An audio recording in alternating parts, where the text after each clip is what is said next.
우리가 지금 농화서 공부하는데 굉장히 오늘도 딱딱합니다. 지난번에는 뭘 이야기했냐면 차별이 없으신 하나님. 우리 하나님은 유대인이나 이방인이나 똑같이 다 사랑하시고 지금도 믿는 자나 믿지 않는 자나 같이 사랑하십니다. 안 믿는 자들 중에서도 하나님의 백성도 있거든요. 그래서 안 믿는 나라, 우상 숭배하는 나라, 이런 나라에도 우리 하나님의 백성들이 사람입니다. 그 중에서도 하나님이 이제 빼낼 사람들이 또 있거든요. 그리고 이제 이번에는 뭘 이야기하느냐면 특히 유대 민족에게는 뭐가 있죠? 특별히 두 가지 놀라운 자랑거리가 자부심이 있거든요. 할례와 율법과 할례. 율법과 할례가 있는데 그 율법에 대한 그 오해하고 활용하지 못하는, 그러니까 우쭐대고 자랑만 하고 율법을 가지신 민족을 흠하고 우습게 여긴 개처럼 여기는 그 유대인과, 그 다음에 또 할례 받았다고 그 할례를 중심으로, 할례와 율법을 중심으로 그 이선적인 그 형식주의 신앙을 신랄하게 이제 비판하고 지적하는 모습이 오늘 본문의 모습이에요. 굉장히 딱딱하긴 하지만 우리 서로 함께 가보시겠습니다. 이제 12절부터 보시면 12절부터 16절까지는 율법을 소유하고 있는 것에 근거해서 이제 의롭다고 여기는, 착각하고 있는 유대인을 지금 책망하는 모습을 보게 되는데 12절, 13절 볼까요? 시작. 무릇 율법 없이 범죄한 자는 또한 율법 없이 망하고 무릇 율법 없고 범죄한 자는 율법으로 말씀하시는 하나니라. 하나님 앞에서는 율법을 듣는 자가 유익이 아니요 오직 율법을 하는 자가 거듭이니. 아멘. 율법 있는 자와 율법 없는 자를 지금 비교하면서 말씀하고 있거든요. 12절에서는 율법 없이 범죄한 자는 율법 없이 망하고 율법이 있고 범죄한 자는 율법으로 말미암아 심판을 받게 된다. 그러니까 율법 있는 자나 없는 자나 범죄하게 되면 반드시 하나님의 심판을 받게 된다고 이제 딱 이제 그 픽스를 받고 가면서 하나님 앞에서는 율법을 듣는 자, 그러니까 세 번역에 보면은 율법을 자랑하는 자라고 나오거든요. 여러분 그 쉬운 성경과 세 번역을 보시면 로마서를 이해하기가 훨씬 쉬울 거예요. 그래서 율법을 자랑하는 자가 의인이 아니요 뭐 하는 자? 율법을 행하는 자, 말씀대로 행하려고 하는 자, 그런 자가 의롭다 하면 얻는다고 이렇게 딱 정리를 하고 갑니다. 그러면서 이제 그 14절에 율법 없는 이방인은 본성으로 율법의 일을 행할 때는 이 사람은 율법이 없이도 자기가 자기에게 율법이 된다. 우리 지난 시간에 그랬잖아요. 우리 양심의 법을 주셨다고 했죠. 그리고 잘못하면 어린아이들도 이제 조금 이제 사리분별하는 어린아이들도 잘못인지 참인지 거짓인지 알고 있거든요. 하나님이 그렇게 창조하셨어요. 자, 본성은 도덕성과 양심을 지는 마음을 이제 가리키는데 이방인은 이런 도덕성과 그리고 양심에 따라서 선악을 분별하면서 자신의 행위에 가책을 받기도 하고 또 기뻐하기도 하고 그렇습니다. 양심의 법이 있거든요. 그 본성을 하나님이 우리 각자에게 주셨어요. 이것은 유대인에게 있어서는 율법의 기능과 같은 거예요. 율법은 없지만 양심의 법으로 그렇게 본성으로 말미암아서 죄가 죄인지 알게 되는 거죠. 그러니까 하나님의 은혜죠. 그러니까 아프리카 사람들 글도 없잖아요. 그 사람들은. 그래도 다 소통하고 살게 돼 있잖아요. 그게 다 하나님의 은혜가 아니겠어요? 그러면서 지금 그 마태복음 7장 24절 27절 보겠습니다. 마태복음 7장 24절 25절 27절. 자, 그러므로 누구든지 나의 말을 듣고 행하는 자는 그 집을 다스리게 지으로 삼으니 비가 내리고 찬송하고 바람이 불어 그 집에 주시되 눈물이 아니하니 이는 주시를 다스리고 살아가며 나의 말을 듣고 행하지 않는 자는 그 집을 모에 지은 어리석은 사람 같으니 비가 내리고 찬송하고 바람이 불어 그 집에 주시되 무너짐이 심하니라. 여기서 지혜로운 자와 지혜롭지 못한 자를 비교를 하고 있죠.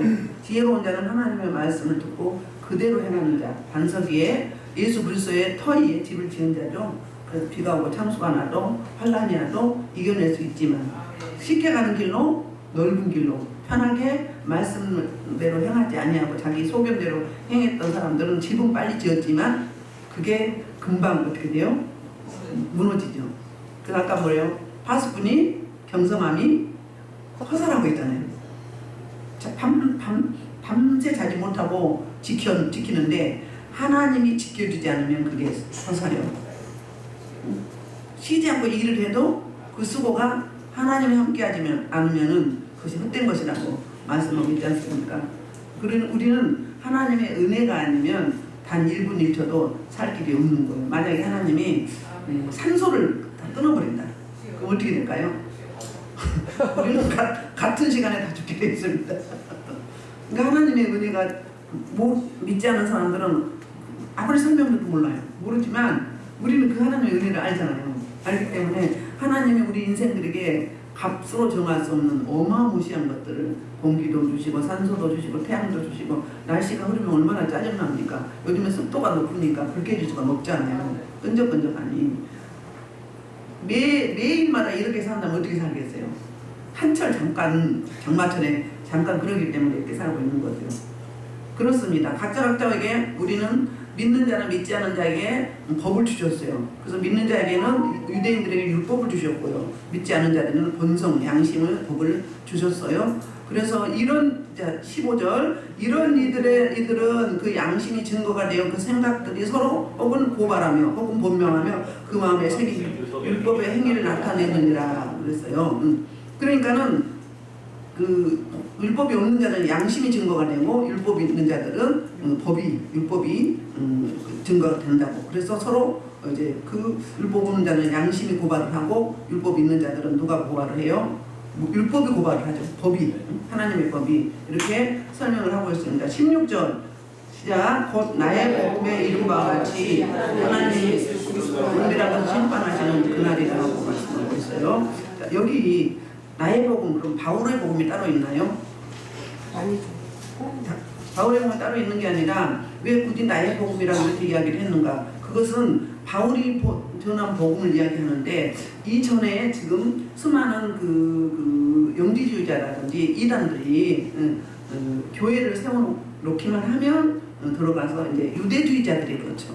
할례를 계속 이제 강조를 하고 할례 받지 않으면 구원이 없다, 심판받는다. 그러면서 사도 바울은 사도가 아니다, 가짜다 이렇게 이야기를 하잖아요. 이제 잘못 전한 복음. 여러분들 할례 하셨습니까? 마음에 할례. 마음의 할례를 하셨잖아요. 그 당시에는 할례를 했었거든요, 유대인들이. 그래서 전 세계적으로 퍼져 있었어요. 거짓 복음, 거짓 가르침으로부터 구별하기 위해서 사도 바울이 내가 전한 복음, 나의 복음. 그럼 그 복음이 누구예요? 저와 여러분의 복음, 그리스도의 복음, 아멘. 예수의 복음, 그리스도의 복음, 예수의 복음. 참이죠, 참 진리.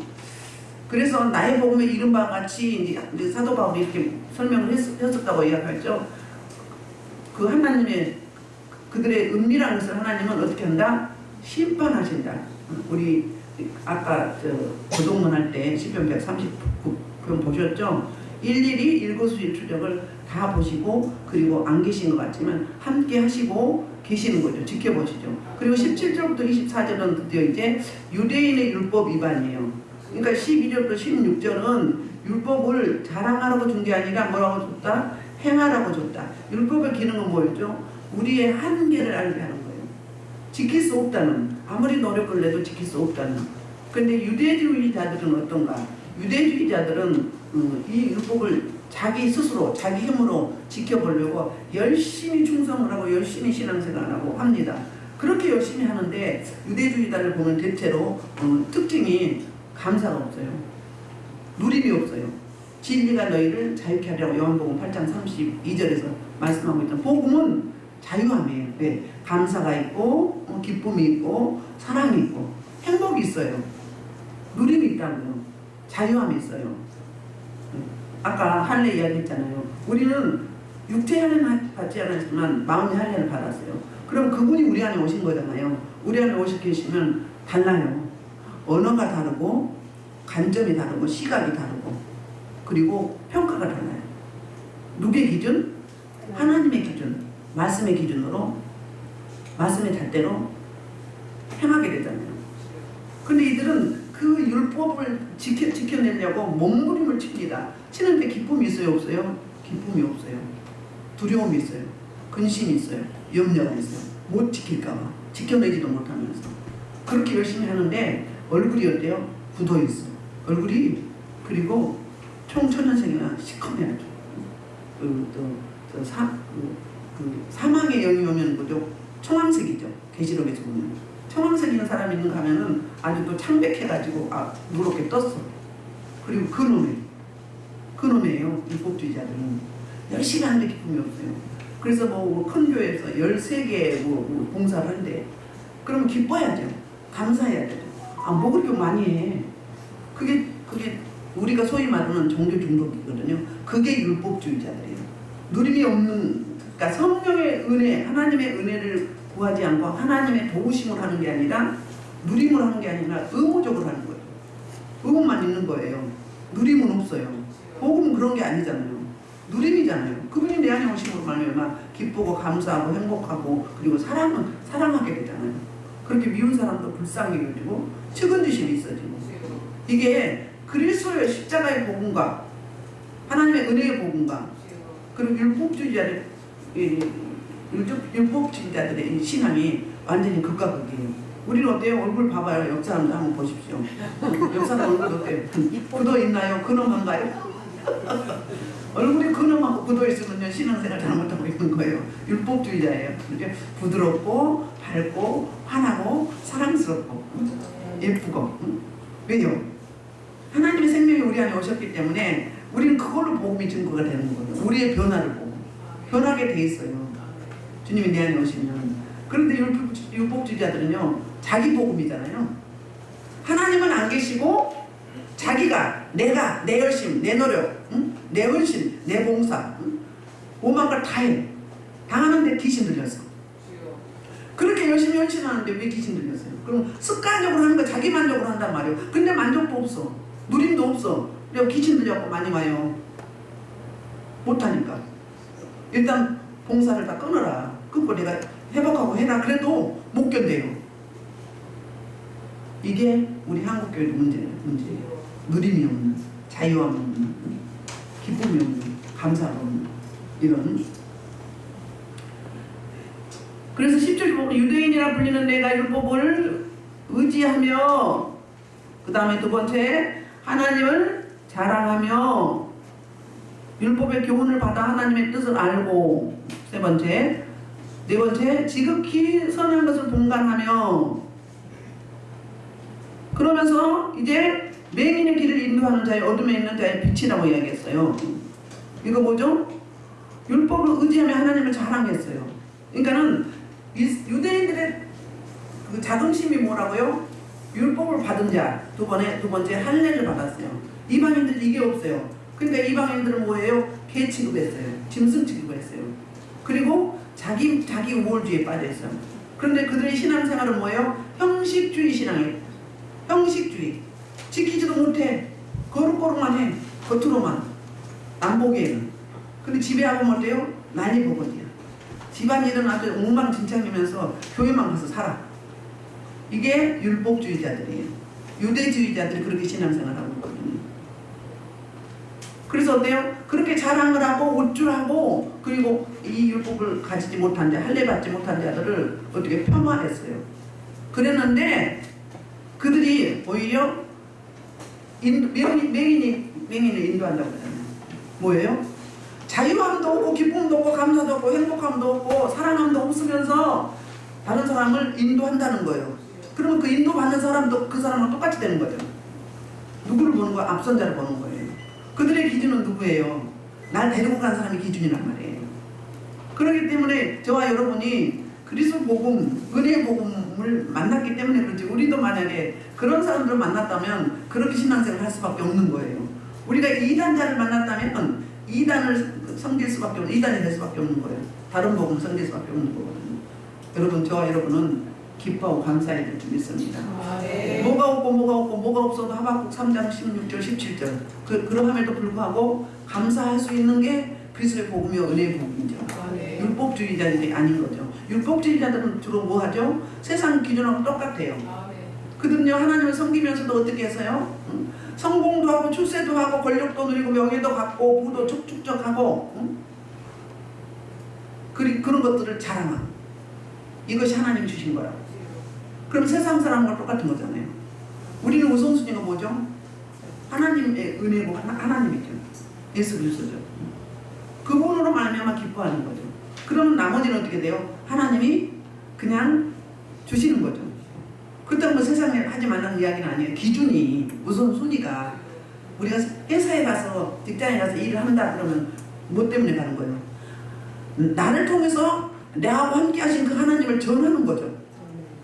내가 전도자죠. 복음 전하기 위해서 가는 거예요. 두 번째 이제 돈 벌고 뭐 생활하고 이런 거는 그 다음인 거죠. 우선은 첫 번째가 복음 전파. 어디를 가든지 무엇을 하든지 누구를 만나든지 어떤 장소에든지 나와 함께 하신 그분, 변화받은 내가 나를 통해서 그분이 나타나셔야 되는 거죠. 그래서 나의 변화를 보고 과연 하나님은 살아계시나 그렇게 까다롭고 저렇게 개망나니 같더니 저렇게 변화된다. 그 사람이 저가 아닌지 모르겠어요. 그렇게. 그런데 그 사람이 누구를 인도한다고요? 자기도 모르면서 자기도 더듬더듬하면서 자기 복음을 가지고 다른 사람을 가르치려고 해요. 가르친대. 그럼 맹인이 인도하면 어떻게 된다고 그랬어요? 같이 구덩이에 빠지게 된다고 그랬죠. 그러니까 누림이 있어요? 없어요? 잘못 가르친 거잖아요. 독을 주는 거잖아요. 제대로 알고 가르쳐야죠. 처음에요. 어느 교회가 그 초신자인데 그 사람이 우울증이 심해요. 우리 교회 왔었거든요. 왔는데 자기 남편을 망치로 때려 죽이려고 그러고 그리고 자기 딸도 망치로 자는데 그래. 때리다가 실패하고 자기도 그 망치로 자살하다가 자살 시도했다가 살고 그런 사람을 치유를 해서 전도를 내보내야 되는데 가만히 놔두면 안 된다고 전도를 시키는 거예요. 전도가 되어 안 돼요? 그 안에 있는 영이 뭘 하는 거예요? 전도를 방해하는 거예요. 먼저 전도자들은 강건해야 돼요. 영적 전쟁이거든요. 그 전도자를 놓고 여러분들 기도 많이 하셔야 돼요. 선교사들과 전교자를 놓고 전도할 때는 반드시 기도가 필요해요. 제가 늘 이야기하지만 극동방송에 제가 들었거든요. 중간에 들었는데 어느 날에 선교사를 파송을 하는데 매년 한 번씩 파송을 한대요. 근데 가서 몇 개월 못 가서 다 순교하는 거예요. 다 죽임 당하는 거예요. 그래서 왜 그럴까 파송하는 파송지에서 중단을 했어요. 선교사를 파송하지 않고 뭐 했어요? 1년 동안을 기도했어요. 그 나라를 놓고 그 나라를 품고 그리고 나서 1년 후에 그러니까 1년 공백이 있었죠. 가기만 하면 순교하니까 그래서 2년 만에 보낸 거죠. 사실 알고 보면 1년 기도했으니까 기도하면 기도 항아리에 쌓일까요? 안 쌓일까요? 쌓이지요. 기도 항아리에 쌓이면 역사는 나타나게 돼 있어요. 그래서 기도는 응답이고 기도는 하나님을 일하시게 한다고 그랬어요. 기도하는 백성은 망하지 않는다고 했어요. 그 결과가 어떻게 됐을까요? 그 뒤로부터 순교가 안 된 거예요. 그럼 뭐죠? 기도로 뒷받침이 되어줘야 된다는 거예요. 여러분 전도 못 해오시면 전도 해올 수 있도록 전도자를 놓고 기도하셔야 돼요. 못할 수도 있거든요. 근데 기도도 안 한다면 직무유기예요. 게으른 종이에요.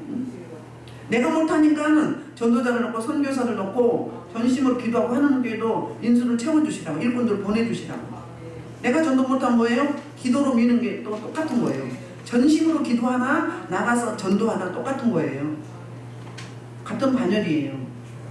여러분들 저를 전심으로 놓고 기도하면서 설교자를 놓고 기도했죠. 그러면 설교자와 같은 뭘 받아요? 상급을 받는 거예요. 같이 동역을 했단 말이에요. 그 원리가 있어요. 근데 무조건 아무것도 모르고 그냥 나만 놓고 기도하고 그냥 예배 나올 때만 기도하고 이렇게 하고 역사가 나타나겠냐고요. 항아리가 차질 때 역사가 나타나는 거예요. 가벼운 거는 금방 하면 되죠.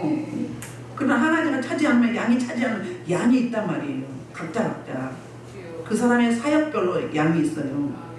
그러면 저는 항아리가 적당할까요? 엄청나게 클까요? 어마무시하게 크죠. 그러면 그만큼 채워야 된다는 이야기죠.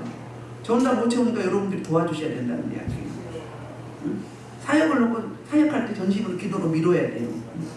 그럴 때 여러분들이 너가 몇 월 며칠이다 이렇게 같이 동역을 했구나. 하나님이 기뻐하시죠. 하나님은 다 아시고 계세요. 일거수일투족을. 그렇기 때문에 직무유기하지 마십시오. 직무유기하는 거 게으른 종이 되는 거예요. 아까 말했던 마태복음 7장의 뭐 산상수훈의 결론이잖아요. 모래에 집을 지은 자하고 똑같은 거죠. 지혜롭지 못한 거죠. 그렇게 됩니다. 그래서 선한 것을 분간도 못해. 악과선을 분별을 못하는 거예요. 보통이라. 그런데 어둠에 있는 자의 빛이라고 그랬어요. 자, 빛은 무슨 역할을 하죠? 요한복음 1장에서 예수 그리스도는 뭐라고 하죠? 참빛 되어서 오셨다고 그랬죠. 빛으로 오셨어요. 빛은 어둠을 밝혀냅니다. 그 다음에 빛이 가면요 우리의 제약이 낱낱이 드러나요. 그래서 가끔은 저한테 오는 분들이 묻지 않았는데 막 죄를 막 다 이야기해요. 다 이야기해. 제가 뭐 몇 명의 애를 사귀고 핸드폰이 몇 개고 몇 년 됐고 뭐 이렇게 막 이야기하고 울면 그래요. 그러면 빛 가운데 오니까 드러나는 거예요. 여기 오면요 멀쩡했던 사람들이 막 이 지적 장애인처럼 돌아가는 사람도 있어요. 뭐죠? 그 속에 있는 어둠이 드러나는 거예요. 그러니까 괴로우니까 어떻게 돼요? 막 난리가 나는 거죠. 저와 여러분이 어디를 가든지 빛이요 소금의 역할을 감당해야 되잖아요. 세상을 비춰야 돼요. 세상의 어둠을 제거해야 돼요. 여러분들이 잘 모르지만 여러분들은 빛을 가지고 있죠. 불이 비치고 기름 부심이 비치고 빛이 비치죠. 그래서 예수 그리스도가 우리 안에 계시잖아요. 성령 하나님이. 그러면 빛이 비춰지게 돼 있어요. 그래서 어두운 데 있다. 어둠. 여러분이 가는 장소에 어둠이 많다. 그럼 여러분은 모르지만 여러분 영이 성령님과 함께 동역을 하면서 거기를 청소하는 거예요. 빛으로 바꿔내는 거예요. 어둠을. 사역을 하고 오는 거예요. 장례 직장에 갔다. 그러면 사망의 영이 많겠죠. 그 다음에 이런저런 사람들이 많이 오겠죠. 그럼 어떻게 돼요? 그 사람 거기를 밝혀내는 거예요. 거기를 내가 흡수하고 가지고 오는 거예요. 그러면 내가 기도 양이 차고 빛이 강하고 불이 강하다, 기름이 강하다 그러면 어떻게 돼요? 잠깐 왔다 가지만 너무 심하게 어둠이 많으면 여러분들 며칠 동안 아파요. 그 뭐예요? 내 안에 어둠이 머물러 있는 시간이 지체하고 있는 거예요. 왜? 아직 태어나지 못하고 있어. 불이 약하니까. 빛이 약하니까. 빛이 강하면 어떻게 해요? 잠깐 왔다가 확 태워지고 가버린단 말이에요. 그래서 힘쓰고 있어서 뭐가 되라? 그리스도의 군사가 되라 그런 거예요. 힘쓰고 있어서 너희는 그리스도의 군사가 되라. 군사가 돼야 그런 어둠 속에서 만신창이 가운데 시분창이 같은 곳에 가서 빛을 나타내고 빛으로 바꿔내고 생명으로 바꿔내는 거예요. 예수님이 이 땅에 오실 때 그렇게 오셨어요. 이 땅에 우리는 죽었던 자예요. 죄 때문에. 그런데 그 죄와 허물을 다 제거하시고 우리를 살려주시고 우리를 구원하러 오셨죠. 똑같은 이치예요. 그러니까 여러분 집에 가시면 여러분 가족들도 하루 나가서 일터에 갔다 일하고 오시잖아요. 그러면 여러분들 그냥 같이 있어도 사랑해주고 수고하셨어요 하고 축복하고 하면 어때요? 내 안에 빛이 발산을 해가지고 거기를 다 내 집을 청소하고 그분들을 케어하는 거예요. 직접 손으로 만지지 않아도. 그러면 그분들은 가벼워지는 거예요. 그리고 산뜻해져요. 나는 조금 그 짐을 가졌으니까 잠깐 안 좋을 수도 있죠. 그러나 그걸 내가 이 빛이 강하다 그러면 금방 가버리는 거예요. 바로 왔다 바로 갈 수 있도록 그런 단계 가야 돼요. 그래야 진정한 사역자라고 할 수 있어요. 한 번 한 사람 만지고 한 일주일씩 아파서 누워봐. 어떻게 사역을 해요? 그렇지요? 그런 사람들 참 많잖아요. 그리고 밤새도록 차라를 해서 풀어내느라고. 그렇게 할 필요 없어요. 빛이 강하면 기도 안 해도 그냥 성령이 알아서 이 발꿈치에서 확 하면서 혀리바람처럼 머리끝까지 확 한 번 돌아요. 그러면 싹 없어져요. 그렇게 하셔야 돼요. 그렇게 돼야 돼요. 그래서 빛이 빛을 인도해야 돼요. 어둠의 빛을 인도하면 안 되죠. 맹인이 맹인을 인도하면 안 되죠. 내가 영적 눈이 열려야 되죠. 영안이 열려야 되죠. 그래서 늘 기도하시기를 주여 우리 어두운 눈을 밝혀주셔서 하나님의 귀한 법을 보게 해달라고, 보게 해달라고, 알게 해달라고, 깨닫고 행하게 해달라고 늘 기도할 때 그런 일들이 서서히 일어나서 실제화되는 일들이 있게 되는 줄 믿습니다. 그래서 이제 그 20절 율법에 있는 지식과 진리 법원을 가진 자로서 율법을 가지고 율법에 대한 지식이 있어요. 그 말씀이 있어요. 그리고 자기가 목을 떼다고 이야기를 해요. 우리밖에 없다. 우리는 선생이다. 교사다. 이렇게 생각해요. 뭐라고 평가하죠? 어리석은 자요, 어리석은 자의 교사라는 거예요. 그러면 교사도 어리석고 학생도 어리석으면 어떻게 되는 거예요? 똑같은 거죠. 맹인이 맹인 거죠. 도끼 개끼는 똑같다 이 말이에요. 그럼 뭘 배우겠어요? 똑같이. 그래서 어린아이의 선생이라고 스스로 믿으니 22절 그럼 반문합니다. 그러면 다른 사람을 가르치는 내가 내 자신을 가르치지 아니하느냐 그 말을 하면서 이렇게 리얼하게 설명을 해요. 21절 22절에서 세 가지 이제 제약을 들춰내는 거예요. 야, 도둑질하지 말라 선포하는 내가 도둑질하느냐. 그러니까 다른 사람은 이렇게 하라고 가르치면서 너 자신은 왜 안 가르치느냐. 그러니까는 너도 변화돼야 되지 않냐 이 말이에요. 변화돼야죠. 어린아이에서 장성한 분량이 돼가야 되죠. 그런데 다른 사람들 지적을 해. 뭐가 어떻고. 그럼 너는 저도 그러지 말아야죠. 지난 시간에 뭐라고 했어요? 예수님이 말씀하신 네 들보는 보지 못하고 다른 사람의 뭐만 본다? 키만 본다. 그러죠. 자기는 훨씬 더 큰 게 있는데. 그러면요 뭐라고 하죠? 어불성설이라고 그러나요? 그냥 기도만 하셔. 유대주의자들은 자꾸 지적을 해요. 지적질만 해. 그런데 자기는 어때요? 자기는 돌아보지 않아요. 자기께 투사되는지도 몰라요. 네 것이 내 것이고 내 것이 내 것이라는 걸 모른단 말이에요. 그 언니는 그냥 상대방만 말하면 당신 이러고 이래 그리고 수근수근하고 흉이나 봤어. 그러면 성령이요 뭐요? 은혜의 복음이요 율법주의자예요. 율법주의자죠. 자꾸 지적을 하고 판단하고 정죄하고. 그러니까는 새로 온 사람 버텨내지 못하는 거죠. 품어주고 안아주고 해야 되죠. 소위 이런 말 하잖아요. 씨암 땅들이 어려 묵은 닭이 알도 못 나면서 전도해오면 꼭 저 같은 거 해온다고. 흉이나 본다고 하잖아요. 전도를 못했으면 전도에 데려오면 어떻게 품어주고 안아주고 정착할 수 있도록 하는 그 역할을 해야 되죠. 같이 연합하고 동역을 해야 되죠. 그런데 네가 전도했으니까 네 알아서 해라. 그리고 흉이나 봤으면 되냐 이거죠. 그 집구석이 어떻게 되겠어요? 제대로 된 집구석이에요. 행복한 집구석이에요. 행복한 집구석은 아니죠. 행복한 집이죠. 아름다운 공동체죠. 그런데 저와 여러분들 전도 안 될 수 있어요. 그러면 어떻게 한다?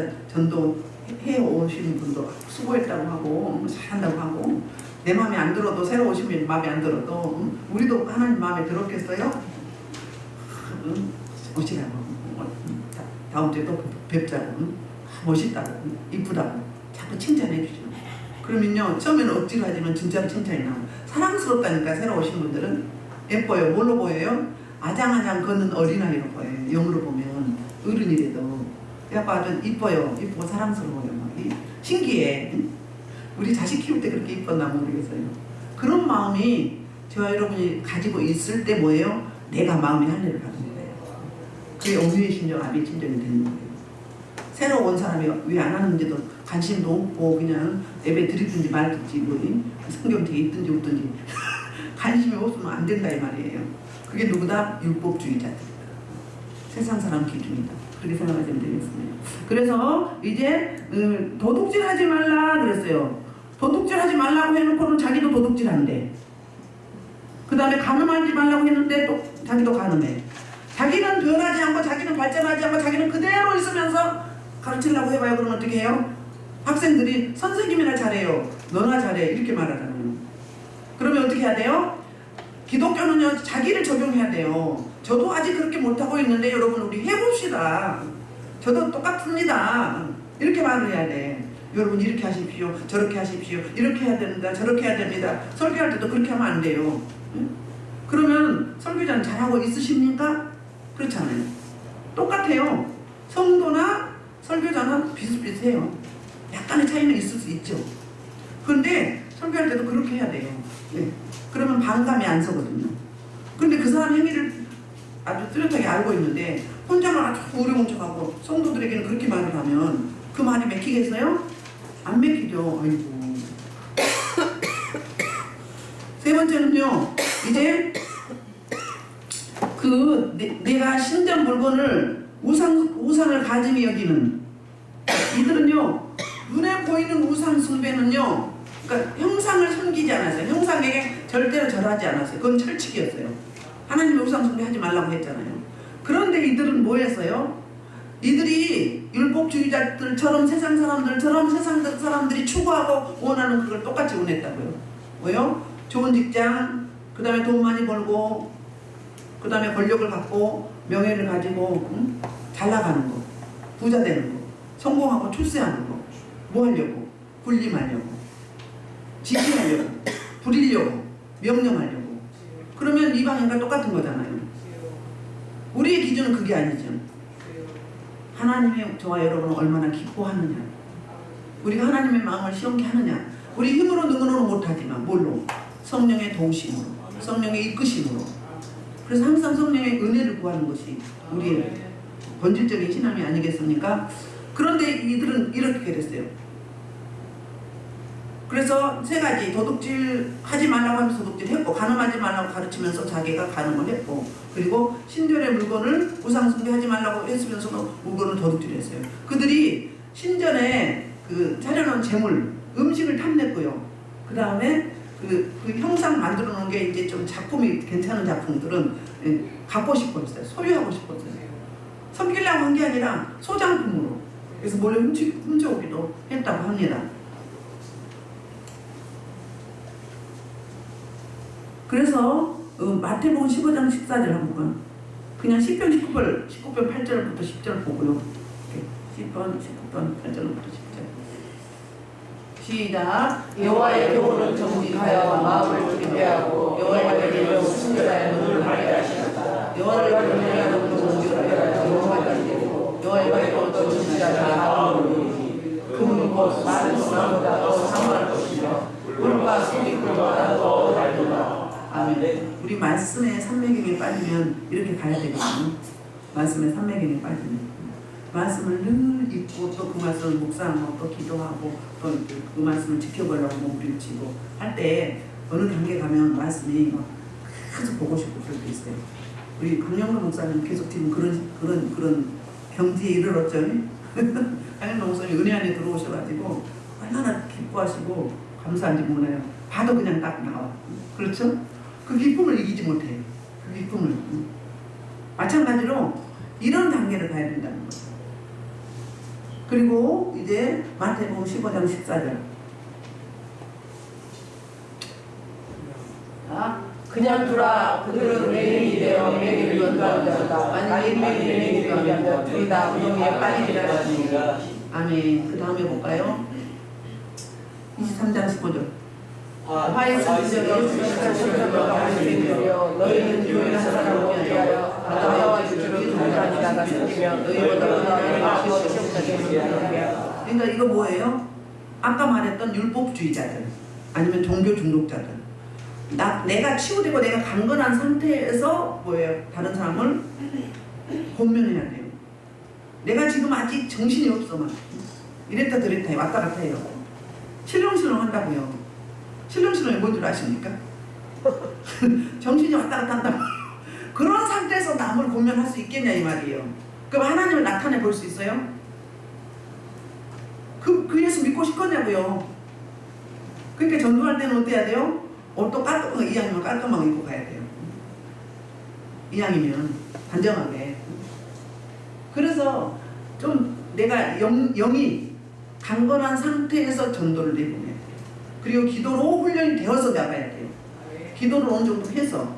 여러분들 태신자들 놓고 기도하시죠? 태신자 놓고 기도할 때 계속 기도하면 그 사람 기도가 쌓여서 하나님의 때에 부를 때가 있어요. 그냥 마음으로만 생각하지 마시고 직접 하나님 앞에 이름을 올려가지고 기도를 자꾸 하세요. 그러면 그 사람에 대한 기도가 쌓여 있어요. 제가 엄순덕 전도사님 남편을 놓고 기도하는데 깜짝 놀랐어요. 천국에 그 밧줄이 어마무시하게 많은데요. 다 내려와 있어요. 그분한테. 그래서 이게 뭐냐고 하나님께 물었더니 그 작은 어머니가 그분을 놓고 그렇게 기도했대요. 그분을 놓고. 그래서 그 기도가 쌓여 있는 거예요. 지금 교회는 안 나오지만 반대는 안 하지만 그분이 기도 나오면 어떻게 되는 거예요? 그게 다 자기 거예요. 쌓아두시라는 거예요. 축복을 쌓아두세요. 내 자녀를 계속 축복을 하세요. 내 배우자를 계속 축복을 하세요. 여러분 그 목원들을 놓고 목자들이 계속 축복하세요. 목자들은 또 목원들은 목자와 같은 공동체를 놓고 계속 축복하세요. 저를 놓고도 계속 축복하세요. 동영상에 우리 성도가 제적이 몇 명인데 몇 명? 10명?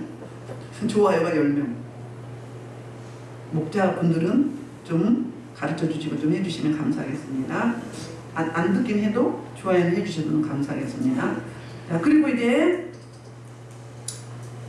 제가 지난번에 보니까 그 동영상을 들었더니 눈에 보이는 우상숭배는 있죠.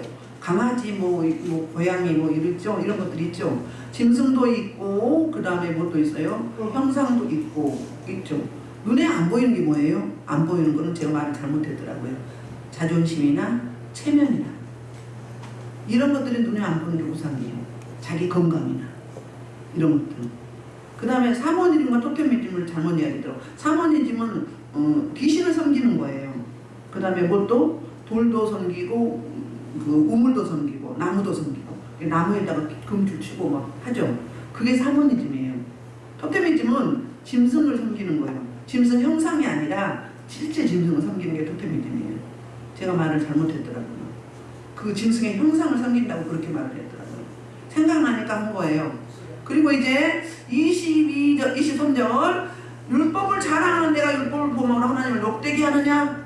율법을 자랑하면 하나님을 욕되게 한다는 거예요. 그러니까 자랑하면 자랑할 만큼 내 삶도 있어야 되는 거잖아요. 삶이 없는 설교, 삶이 없는 자랑 뭐가 되는 거예요? 오히려 하나님을 욕되게 한다는 거예요. 말과 행동이 비슷해야 돼요. 같을 수는 없겠지만. 그래서 우리 목회자는 삶으로 설교한다고 그러잖아요. 삶으로 사역한다고 그러죠. 그게 맞아요. 내가 그동안 훈련 받은 걸로 하면 그게 자원이에요. 여러분들도 마찬가지예요. 지금까지 살아오면서 훈련 받았던 거, 겪었던 거 그게 자원이거든요. 왜 자원이 없는 사람이 한 사람도 없어요.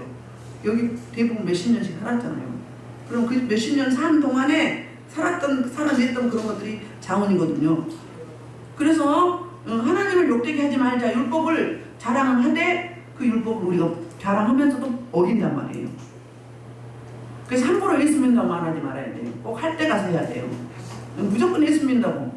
그 다음에 전철이나 버스에서 어디 갔다 오는지 예수 믿는 사람들끼리 자기 구역끼리인지 어쩐지 막 목사님 흉보고 누구 흉보고 막 목소리도 커요. 막 아이고 창피한지도 몰라. 그러면 전도가 되겠어요? 하나님 영광 가리는 거잖아요. 아이고 예수 믿는 것들, 예수쟁이들, 응? 저렇게 남의 흉이나 봤었네. 가만히 하면 좋겠어. 저는 그러면요, 저 가서 이렇게 하라고 해요. 하나님 영광 가리잖아요. 하나님 욕되게 하잖아요. 전도가 막힌단 말이에요. 나 때문에. 어떤 사람은요, 전철에 오가면서 자기 마음에 안 든다고 막 따지더래. 막 멱살 잡고 싸우더래. 예배드리러 온 사람이. 그래야 되겠어요? 젊은 사람하고? 그거 뭐예요? 악령이죠. 성령이면 어떻게 되는 거예요? 화가 나더라도 오늘 예배드리러 가야 되니까 하나님 만나러 가야 되니까 어떻게 해야 돼요? 참아야죠. 자식 같은데 뭘 일일이 따져서 이법이 뭐 있어. 내가 지금 처리가 안 된 거잖아요. 내가 못 참는 거잖아요. 그 분노를. 예배드리러 오는데 예배드리러 올 때는 어때요? 금요일 날부터 지금 조심해야 돼. 남편도 비유 잘 마치고 응? 은혜 받으려면 응? 그래서 예비를 토요일 왜 예비라고 그래요? 주일을 준비하는 마음으로 주일을 준비하는 거예요. 그러면 남편 성질 안 거시려고 나도 분노 안 내려고 조심조심 참아야 되느니라 성령님 도와주옵소서. 참을 줄 몇 번 쓰는 거지 막 나와도. 왜? 누구를 위해서? 하나님을 위해서.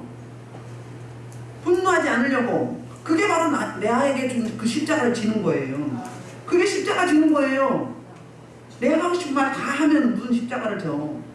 내가 잘못하지 않았어도 그래 미안해. 미안해 잘못했어. 그래야 조용히 넘어가잖아요. 그러면 그분이 몰라요? 알아요. 이 사람이 안 그래도 이상해졌네. 하나님께 가더니 변했네. 자신감이 생겼어요. 막. 그리고 잘 참아요. 어떻게 된 거야? 그 변한 모습을 보여주는 게 전도예요. 변한 모습 보여주는 게. 그래서 이제 24절 기록된 바와 같이 하나님의 이름이 너희 때문에 이방인 중에서 모독을 받는도다. 이 말은 이사야 52장 51절을 여기서 적용한 거거든요. 가져온 거거든요. 그래서 이제 내가 율법을 행하면 25절부터 29절은 이제 인간을 의롭게 하지 못한 할례에 대해서 이제 자랑하는 거예요. 이 앞전에는 뭐에 대해서? 율법에 대해서. 율법 가지고 이제 갑질을 했어요. 그런데 이제 할례를 가지고 갑질을 하는 거예요. 할례 가졌다고. 같이 읽을까요? 25절. 내가 율법을 행하면 할례가 유익하냐? 만일 율법을 범하면 내 할례는 무할례가 되느니라. 그러니까 율법을 가지고 있어요. 그런데 율법을 행할 때는 할례가 유익하지만 율법을 범하면 할례는 무할례가 된다. 할례 받지 못한 게 됐다. 할례는 창세기 17장에서 하나님의 아브라함과 그 남자들 다 이제 그 남자들의 성기 끝에 표피를 비는 거잖아요. 그 이 의미는 뭘 의미하죠? 그건 바로 이제부터는 넌 내 것이다. 너 옛사람 세상 것은 이제 뭐다? 죽었다. 너는 죽고 나로 말미암아 이제 내가 네 주인이다. 너는 나의 소유다. 그 말을 이야기하는 거예요. 우리는 하나님의 소유예요. 우리는 할례는 안 받지만 뭐죠? 세례를 받죠. 세례하고 할례는 똑같은 거예요. 신약시대 세례가 뭐죠? 옛사람은 죽고 예수로 말미암아 사는 거죠. 그리고 우리 주인이 내가 아니라 내가 주인이었는데 예수님이 주인이 된 거죠. 하나님이 주인이 된 거죠. 그 의미예요. 할례 받은 분들이 안 받은 분 무시하지는 않죠? 우리 성도들은 그런 건 없는 것 같아요. 목사 닮아서 그런지도 몰라요. 흉도 잘 안 보고 대체로 얌전한 편이죠. 감사하죠. 그래서 그런즉 무할례자가 율법의 규례를 지키면 무할례를 할례와 같이 여길 것이다. 그러니까 할례를 받지 않았지만 하나님의 말씀의 법을 지키면 어떻게 된다? 할례를 받은 것과 똑같다. 그러면 이 유대인들 들을 때 뭐예요? 기분 나쁘겠죠. 왜? 저들은 저주받은 자들이고 개나 짐승 같은데 갑자기 우리가 또 동등하다 하면 기분 나쁘죠. 너희의 그 우월주의 지키지도 못하면서 형식주의적인 그 신앙생활 그거 뭐예요? 책망하는 거예요. 고발하는 거예요. 그거 별해라. 너희를 특별히 사랑한 게 아니라 너희를 먼저 구원해서 그 복음을 너희와 함께한 그 하나님을 전파라고 먼저 선택한 것 뿐이다. 먼저 선택한 것 뿐이지 다른 뭐 특별히 더 사랑한 게 아니라는 이야기예요. 그래서 그들을 통해서 저 세계 열방에 이제 복음이 전파되게 하시려는 하나님의 의도였잖아요. 근데 그걸 설명하는 거거든요. 그래서 그런데 무할례자가 율법의 규례를 지키면 그 율법의 규례죠? 지키면 그 무할례를 할례와 같이 여길 것이 아니냐. 그래서 26절은 그러니까 25절을 역으로 생각한 것이 그 26절이에요. 그리고 13절부터 15절까지의 논리와 비슷한 형식으로 이렇게 끌어가고 있는 거거든요. 27절 시작. 또한 본래 무할례자가 율법을 온전히 지키면 율법 전문가 할례를 가지고 율법을 금하는 너를 정죄하지 아니하겠느냐. 그래서 할례를 들어서 유대인들의 이선적인 그 형식주의를 이렇게 신랄하게 지적하고 있거든요. 28절 무릇 표면적 유대인이 아니요 표면적 유대인 할례가 아니라. 저와 여러분은 또 지금 영적 유대인이잖아요. 먼저 믿는 자니까. 믿는 자와 믿지 않는 자를 이야기하는 거거든요. 지금. 그럼 먼저 믿었기 때문에 지금 현재 믿고 있기 때문에 우리가 지금 현재 유대인이에요. 그러면 우리가 먼저 믿었다고 예수 믿는다고 우쭐하면서 다른 사람들 무시하고 그런 거 있나요? 그런 건 아니죠. 불쌍히 여겨야 되죠. 동성애자들을 폄하하고 그러면 안 되겠죠. 불쌍히 여겨야 돼요. 그들이 뭐가 있기 때문에 상처가 있고 어둠에 잡혀있기 때문에 주인이 그냥 리얼한 말로 귀신이기 때문에 그들의 주인이 귀신이에요. 우리는 우리 주인이 누구예요? 예수님이고 하나님이세요. 그러니까는 그 지시를 받죠. 그래서 우리는 표면적 유대인이에요. 그러나 앞으로 이제 지금 현재 이면적 유대인 이런 자들도 표면적 유대인이 될 수 있죠. 예수를 믿으면. 그래서 고린도전서 1장 29절에 뭐라고 이야기하냐면 하나님께서 우리 육체로 말미암아서 자랑하지 못하게 하려고 이 할례를 줬다고 이야기하고 있어요. 29절 오직 이면적 유대인이 유대인이며 할례를 할례는 마음의 할지니 영에 있고 율법 종에 있지 아니한 것이다. 그 칭찬이 사람에게서 아니요 다만 하나님에게서니라. 자, 마음의 할지니 할례를 마음에 하라고 그랬죠. 요엘서 2장에 보면 그 이야기 하잖아요. 너희는 옷을 찢지 말고 마음에 가죽을 베라. 그 말이 마음의 할례죠. 마음의 할례를 어떻게 받죠? 저와 여러분은 마음의 할례를 이미 받았어요. 예수님을 구주로 영접하는 순간 하나님의 영이 우리 안에 임재하거든요. 그때 여러분이 좀 달라진 게 있지 않아요? 하나님이 계신지 아닌지도 몰랐는데 하나님께 감사하게 되고 기도도 하게 되고 그렇죠. 그게 할례의 핵심이 마음이에요. 마음. 이게 갑자기 여기서 그 마음의 할례가 나온 게 아니라 신명기에서 나오고 있어요. 신명기 그 10장 16절에 시작. 그러므로 너희는 마음의 하고 실을 먹게 하시네. 그러니까 이들의 목이 거닫다는 교만했다는 거예요. 선민이라고 교만했다는 거예요. 그런데 그럴 게 아니라 육체의 할례가 아니라 뭘 하라? 마음의 할례를 행하라.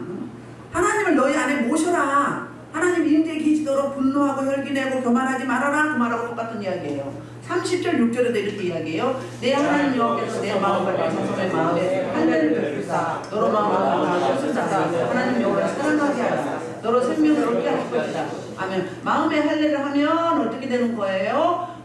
마음을 다하고 뜻을 다하여 하나님 여호와를 사랑하게 되는 거예요. 그리고 생명이 얻게 되는 거예요.